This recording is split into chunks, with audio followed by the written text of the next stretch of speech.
Retour sur nos enquêtes, donc avec cette semaine deux personnages, deux candidats, un candidat, une candidate. Une candidate, Marine Le Pen, prise dans les affaires depuis déjà de longs mois, mais il a des affaires qui sont en train de s'accélérer. Un candidat, Emmanuel Macron. Et pour en parler, Marine Turchi, qui enquête depuis de très longues années sur le Front National, sur ses financements, sur l'entourage de la famille Le Pen, et Fabien Escalona, qui a publié ce matin un très intéressant papier sur Emmanuel Macron, son ADN politique, on va dire, on va y revenir. Alors l'actualité du jour, c'est le placement en garde à vue de deux anciens assistants parlementaires au Parlement européen de Marine Le Pen, et c'est la mise en examen pour recel d'abus de biens de confiance d'une des principales assistantes de Marine Le Pen, Catherine Griset. Marine Turchi, c'est une accélération de l'enquête depuis quelques jours, puisqu'il y a eu hier une perquisition, nouvelle perquisition dans les locaux du FN, là, placement en garde à vue, mise en examen d'une des deux assistants. Il faut savoir que c'est une enquête qui a démarré en fait en mars 2015, en enquête préliminaire, ouverte par le parquet de Paris, et qui ciblait un certain nombre d'assistants du Front National, pas seulement ceux de Marine Le Pen. Ce qui a accéléré... Des eurodéputés ? Des eurodéputés du Front National à Strasbourg, Bruxelles. Donc ce qui a accéléré les choses, en fait, c'est ce qu'on a révélé il y a quelques jours avec notre confrère de Marianne Mathias Destal, c'est le rapport de l'OLAF. Alors ce rapport de l'OLAF, vous pouvez le lire sur le site. Il est intégré dans l'article qui annonce justement le placement en garde à vue des deux assistants de Marine Le Pen. Ce rapport, il a été versé à la justice, il a été transmis au parquet de Paris l'été dernier. Donc ce n'est pas non plus quelque chose de tout récent. Dans ce rapport, qu'est-ce qu'on voit? La situation des 12 assistants de Marine Le Pen depuis 2010. Donc ça couvre aussi l'ancienne mandature. Et il y a plusieurs cas intéressants. Parmi ces cas, on a détaillé sur Mediapart le cas de Thierry Léger, qui est le garde du corps des Le Pen depuis 92, et Catherine Griset, qui est l'assistante personnelle de Marine Le Pen depuis 93. Donc ce sont deux personnages au centre un petit peu de toute l'organisation de Marine Le Pen. Depuis plus de 20 ans.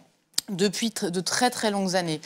Tous les deux ont un point commun, ils ont été assistants de Marine Le Pen, assistants accrédités pour Catherine Griset. Accrédité, ça veut dire qu'on doit travailler entre les murs du Parlement, à Strasbourg ou à Bruxelles. Et puis Thierry Léger a été assistant local, donc l'assistant local, effectivement, a le droit de travailler pour l'eurodéputé en France. Mais encore faut-il qu'il travaille pour l'eurodéputé. Là-dessus, la justice, justement, se penche là-dessus, puisqu'elle estime que ces deux personnages avaient en parallèle des missions au Front National. Donc Thierry Léger était le garde du corps des Le Pen, d'abord Jean-Marie Le Pen, puis à partir de 2011, quand Marine Le Pen devient présidente du Front National, celui de Marine Le Pen. Et puis Catherine Griset, elle travaille au siège du Front National, puisqu'elle est chef de cabinet aujourd'hui de Marine Le Pen, c'est-à-dire d'assistante personnelle, elle est devenue chef de cabinet. Donc la justice, elle s'interroge sur plusieurs points. Alors peut-être ce qu'il faut juste préciser, puisque c'est ce qu'est l'OLAF, puisque voilà. La grande ligne de défense du Front National, c'est de dire l'OLAF, c'est une espèce de vague instance de contrôle qui est en fait dans la main du président du Parlement européen, qui tous ces derniers mois était l'allemand du SPD, Martin Schulz. Et donc on est simplement dans le cadre d'un règlement de compte politique. Or l'OLAF, c'est pas du tout ça. Alors l'OLAF, c'est pas un organe judiciaire, c'est un organe administratif européen. En gros, ça s'appelle donc l'Office antifraude européen. Son travail, c'est de vérifier si l'argent européen est utilisé à bon escient. Donc, il fait un certain nombre d'enquêtes administratives. À la fin de ces enquêtes, il doit transmettre les résultats aux institutions concernées, donc là c'est le Parlement européen, et puis, si c'est nécessaire, à la justice du pays concerné. Voilà. C'est ce qu'on appellerait une autorité administrative indépendante. Voilà, après ça reste effectivement un organe européen, et c'est l'argument de Marine Le Pen en disant c'est Bruxelles, c'est le bras armé du Parlement européen, etc. Faut savoir que ce sont des fonctionnaires de l'Europe qui ont travaillé pendant des mois, en l'occurrence 2 années, sur le cas des assistants de Marine Le Pen. Mais ce qui est intéressant, et ça Marine Le Pen n'en parle pas, et elle se garde bien de rebondir là-dessus, c'est que c'est un courrier anonyme qui déclenche l'enquête. Ce n'est pas Martin Schulz un an après.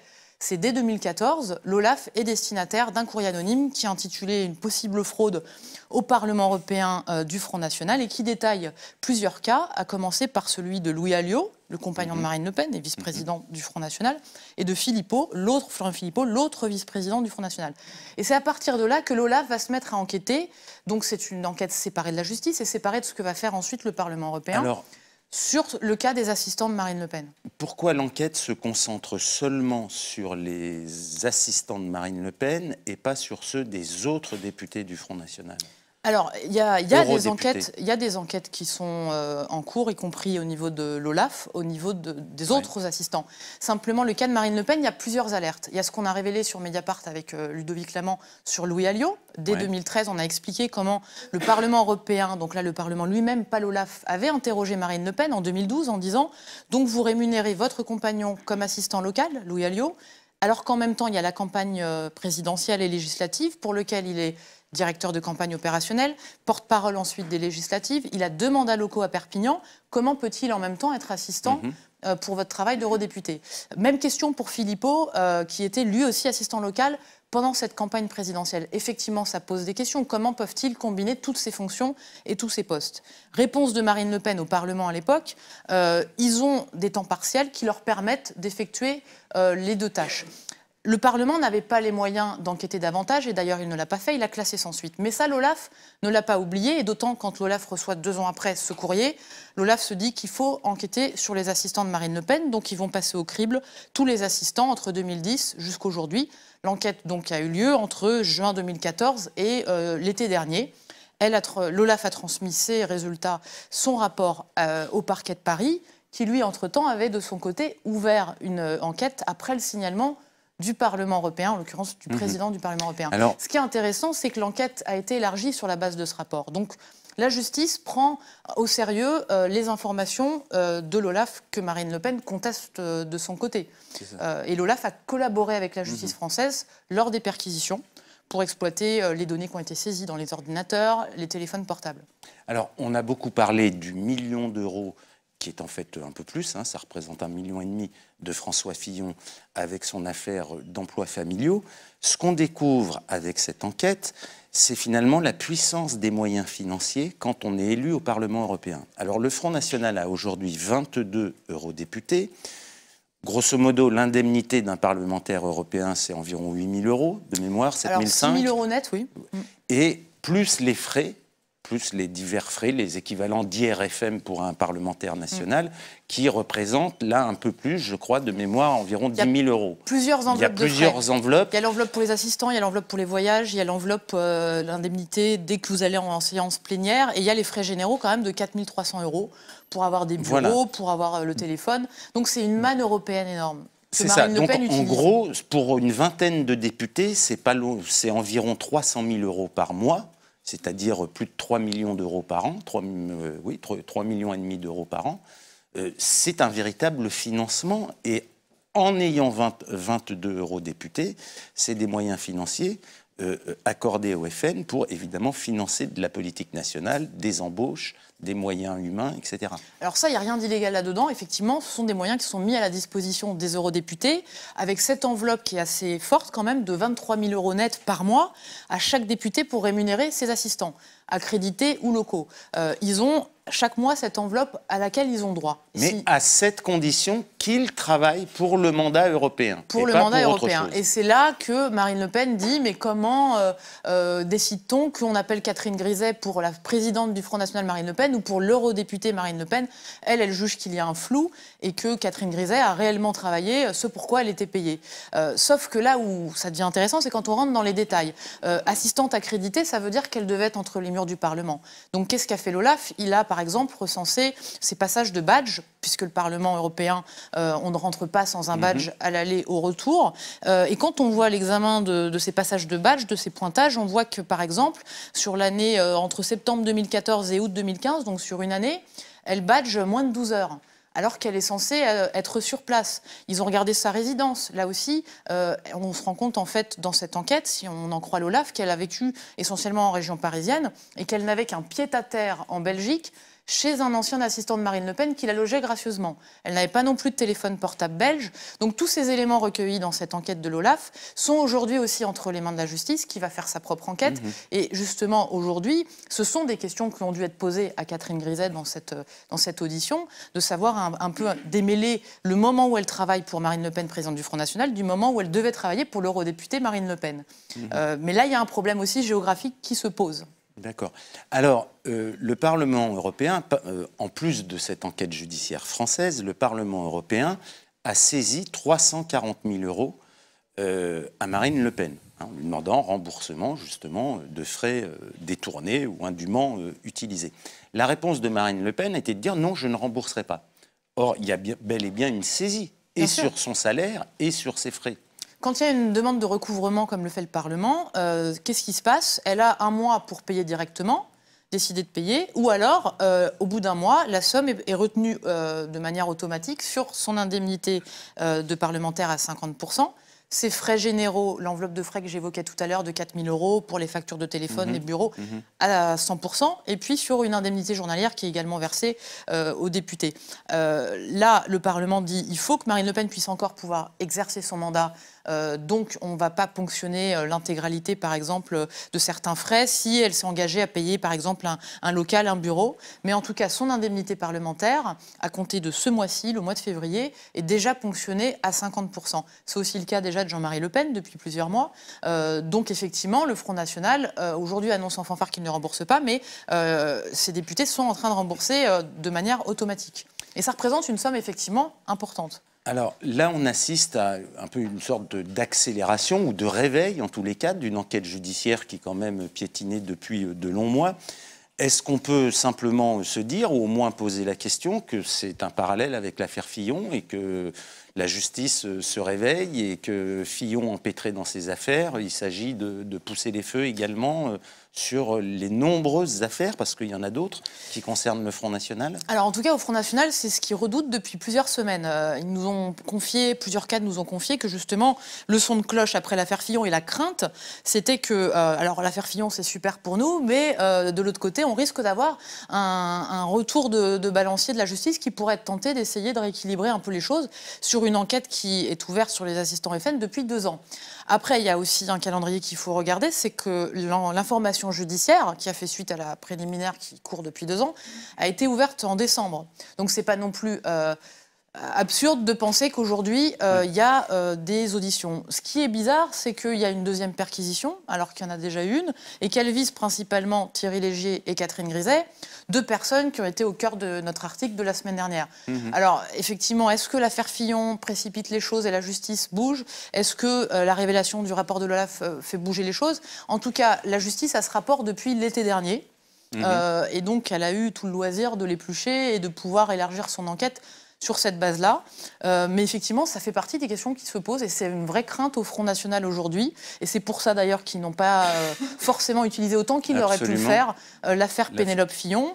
Certains sont montés au créneau et d'autres ont dit mais attention, on va nous ressortir l'histoire Louis Alliot, attention, on va nous ressortir le garde du corps, la chef de cabinet, et attention, la justice pourrait demain faire des auditions et des mises en examen. En revanche, il y a d'autres enquêtes judiciaires, au moins aussi graves et sans doute plus graves, sur les divers financements du Front National, de ses dirigeants, de ses micro-partis. Et ces enquêtes-là, quand même, avancent un peu à la vitesse de l'escargot, non? Alors, il y en a une qui a été bouclée sur l'affaire qu'on appelle l'affaire Jeanne, du micro-parti de Marine Le Pen, sur les campagnes de 2012. Celle-ci, elle a été clôturée, elle est renvoyée en correctionnel. Après, il y en a d'autres en cours, dont on parle moins.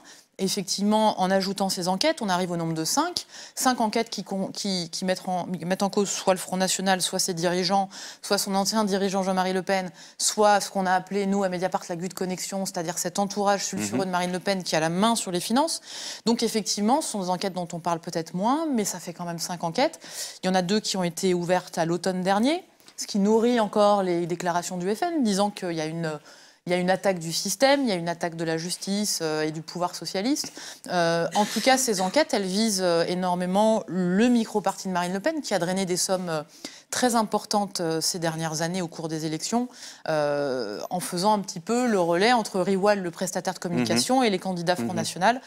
Donc ça, ce sont des enquêtes qui sont en cours et qui s'ajoutent à celles qui concernent le patrimoine des Le Pen. En tout cas, le patrimoine de Jean-Marie Le Pen et la déclaration de patrimoine de Marine Le Pen. D'accord. Merci Marine. Merci.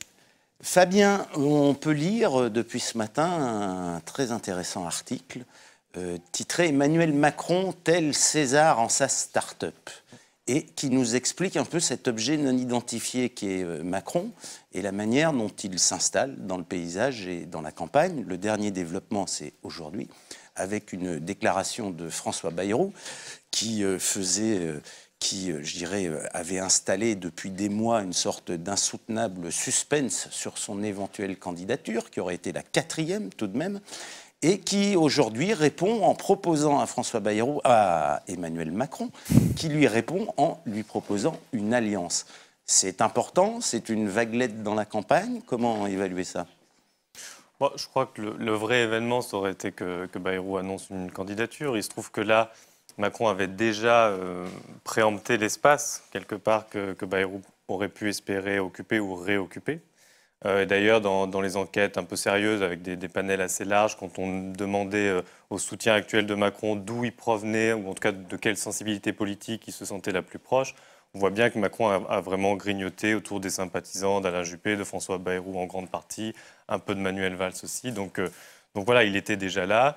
Et je pense que ce ralliement sous conditions qui ont l'air assez simples à remplir, eh bien, va tout simplement consolider Macron dans sa démarche. Alors voilà. c'est deux générations, hein, un vieux routier du centrisme, François Bayrou, Emmanuel Macron. Est-ce que tout ça pourrait produire ce qui ne s'est jamais produit en France, c'est-à-dire une irruption du centre comme force politique ? Oui, c'est ce que Bayrou semble dire quand il a fait sa conférence de presse. Quelque part, il fait le pari que peut-être Macron va réussir ce que lui n'est jamais parvenu à faire, c'est-à-dire subvertir cette alternance sempiternelle droite-gauche, monopolisée par les appareils PS et Républicains aujourd'hui, UMP avant.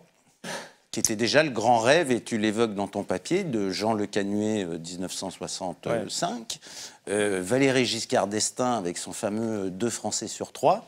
Et donc là, on retrouve à peu près la même ambition. Alors, la chance peut-être de Macron, c'est qu'il arrive à un moment peut-être un peu plus privilégié, c'est-à-dire un moment où ces deux forces-là, PS, républicains, sont encore plus abîmées qu'auparavant, deux cultures qui se sont vraiment érodées encore plus que lorsque François Bayrou avait fait sa tentative. Donc il a peut-être ce petit avantage-là qui va peut-être l'aider. Voilà. Alors, mais par contre, et ça va nous amener sur le contenu du papier, c'est que je trouve que Macron réussit peut-être mieux quelque chose, et Bayrou est obligé de constater ça, c'est qu'autant Bayrou défendait une sorte carrément un centrisme indépendant, comme il le dit, Macron c'est un peu différent, c'est-à-dire on le situe à peu près là, mais lui prétend être central, c'est-à-dire qu'il veut aller au bout de la subversion de cette dichotomie droite-gauche. Alors il le fait avec un mouvement inédit, En Marche, mais qui a quand même certaines particularités. Mathieu Magnodex avait publié une très bonne enquête il y a une quinzaine de jours sur la Macron Compagnie, en expliquant comment le mouvement En Marche avait été en fait très pensé sur les normes de l'entreprise, du marketing, du management, etc. Et qu'on retrouvait du reste tout le jargon habituel en franglais des marketeurs et autres. Tous les anglicismes. Du coup, on peut dire que Bayrou est devenu un helper de Macron, par exemple, parce que c'est comme ça qu'ils appellent les bénévoles du parti. Quoi. Et ce que tu nous expliques dans ton article, c'est que le mouvement En Marche et la rapidité avec laquelle il a été créé et avec laquelle il s'est installé a quand même quelques précédents dans l'histoire, et tu cites 2 précédents. L'un, c'est Forza Italia, créé par Berlusconi au début des années 90, au moment de l'effondrement de la démocratie chrétienne et du système politique italien. L'autre, c'est l'UDC, mouvement créé en Espagne après la mort de Franco pour organiser cette transition post-franquiste. Et on retrouve des parallèles dans les dynamiques de ces 3 mouvements. Oui, c'est-à-dire que en fait, l'importation de pratiques du privé, les pratiques managériales, c'est pas quelque chose de forcément très nouveau. La professionnalisation des appareils politiques dans le but de gagner des suffrages, comme on essaye de gagner des clients, c'est pas tout à fait nouveau. Je donne l'exemple dans le papier, par exemple, que quand l'UMP a été reprise par Sarkozy, il y a eu ce genre de choses. Alors après, là, c'est poussé à un niveau extrême dans En Marche, c'est ce que montre le papier de Mathieu. Ce qui est formidable, c'est qu'on voit quelque chose qui part de presque rien. C'est surtout cet aspect comme ça, presque ex nihilo. Donc c'est une vraie particularité, et particularité qui se retrouve pas beaucoup finalement dans les autres pays, parce que souvent les partis qui vont vers ce modèle managérial ont déjà derrière eux une culture politique, des antécédents, un passé, des valeurs qui continuent à peser. Et Bayrou a aussi cette histoire derrière lui, un lointain héritier de la démocratie chrétienne, par exemple. Bon. Mais alors, par exemple, le parallèle avec Forza Italia. Voilà, alors, donc maintenant, si on en vient à ces exemples-là, il y en a relativement peu en Europe, et il y a notamment Forza Italia en Italie, dans un contexte d'effondrement du régime de la Première République, comme ça a été le cas aussi en Espagne. Alors, effondrement dans un contexte là démocratique, parce qu'il y avait toutes les affaires de corruption, donc ce qu'on a appelé manipulité, c'est-à-dire que les juges en fait font tomber des tas de responsables politiques. Les ressources, à cause de la crise, finissent par manquer pour entretenir la corruption massive, le clientélisme massif pratiqué par les appareils politiques, notamment la démocratie chrétienne, qui donc se désagrège complètement. Et donc on a le pôle centre et droite de la vie politique italienne qui s'effondre face au PC qui lui-même est en train de se refonder, et à un parti socialiste italien qui était un plus petit parti, mais qui là aussi s'effondre. Alors, on a le dirigeant qui s'enfuit en Tunisie. Enfin, oui. voilà, c'est la catastrophe. Et donc, quelque part, la droite, une grande partie de la droite se retrouve derrière Berlusconi, qui ne vient pas du monde politique, qui vient du monde économique, c'est un patron. Et la façon dont il lance Forza Italia fait apparaître quelques réminiscences par rapport à En Marche. Alors, c'est évidemment pas la même chose, c'est pas le même concept, programme, c'est pas mais les mêmes personnages. Il y a le lancement de clubs. Bon, en plus, il y a tout l'aspect aussi club de foot auquel Berlusconi était relié. Mais il y a ce lancement de clubs, il y a l'usage intensif des enquêtes d'opinion, le recours aux professionnels du marketing, aux professionnels des relations publiques. Donc tout ça est important dans la genèse. Donc finalement, le En Marche de Macron est une illustration ou le symptôme le plus éclatant de la crise de notre système politique et de cette agonie interminable de la Ve République. Oui, c'est ça qui est intéressant dans les exemples de Forza Italia et du parti de Suarez quand on passe à la démocratie après la période Franco, c'est que c'est des moments de changement de régime, ou en tout cas de crise profonde d'un certain régime et aussi de grands équilibres socio-économiques. Mais dans le cas de ce que tu expliques bien, il y a valeur de symptômes en fait. Et en même temps, ces précédents-là nous indiquent que ce type de parti très particulier, ce parti où le modèle entrepreneurial est poussé à fond et où il n'y a pas de culture de parti antérieure, ce sont des modèles qui sont très fragiles, qui sont eux-mêmes très propices à la déstabilisation et qui peuvent déstabiliser tout le système politique, puisque s'ils parviennent au pouvoir et qu'en même temps ils se désagrègent aux premières difficultés venues, ce qui a plus de probabilité d'arriver qu'un vieux parti installé qui a ses électeurs loyaux qui, bon an mal an, continue à le soutenir. On voit avec Fillon qui garde son socle à 18% avec tout ce qui se passe. Eh bien, ça peut rejaillir sur tout le système politique. Et alors, ce que tu expliques bien dans cet article, c'est comment Macron, qui se présente en ces meetings comme le candidat anti-système, est en fait un pur produit du système, qui justement veut à tout prix se protéger du désastre politique en cours et donc génère un nouveau mouvement. Oui, c'est-à-dire, alors, il y a quelque part, ça atteste d'une certaine victoire du système, puisque quand des gens vont voir Macron qui reprennent ces mots en disant lui, il n'est pas du système, ça veut dire que pour eux, le système, ce n'est pas la banque d'affaires dont vient Macron, mais ça se réduit en fait, au système politique, aux hommes politiques, qui effectivement ont plein d'affaires, on vient en parler, même le FN, qui lui aussi se prétend anti-système. Donc ils réduisent ce qu'ils appellent le système à ça. Et c'est ce que raconte, moi je cite Gramsci dans le papier, c'est-à-dire que dans ces moments-là friables où la légitimité de l'ordre politique, des élites traditionnelles est en train de s'effilocher, de tomber, eh bien il y a différentes techniques par lesquelles ces élites peuvent préserver leur pouvoir, et Macron est peut-être un peu une des dernières chances pour préserver cette Ve République et ses rapports de force économiques et sociaux dans le pays. Voilà, c'est à lire sur Mediapart, Macron tel le César dans sa start-up.